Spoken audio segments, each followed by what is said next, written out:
கும்கி படத்துடைய முழு கதையை எப்போ சொன்னார் உங்களுக்கு பிரபு சாலமன்? சார் ஒரு லைனாக அப்போவே சொல்லிட்டாரு சார்.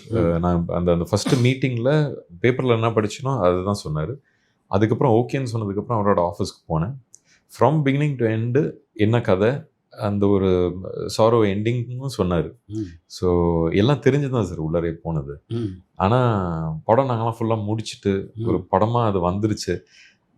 வந்ததுக்கப்புறம் அது சம்மந்தப்பட்ட எல்லாருமே பயந்தாங்க அந்த படத்தை பார்த்துட்டு. இந்த படம் போகாது, சேட் எண்டிங்கு, இது எப்படி நடக்கும், இது ஹாப்பி எண்டிங் இருக்குது படத்துக்கு, அதை மாற்றி விடுங்க எப்படி சொல்கிறாங்க. எனக்கு சரி நம்மளுக்கு தான் இண்டஸ்ட்ரி பற்றி தெரியாதாங்கிற ஒரு டவுட் வந்துச்சு.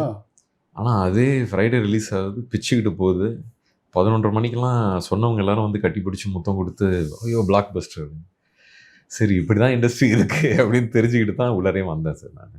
மேம்படுத்தப்பட்ட சமூக பொருளாதார வளர்ச்சியை அடைய மக்களுக்கு வழிகாட்டுவதே மக்கள் நீதி மையத்தின் முதன்மை பணி.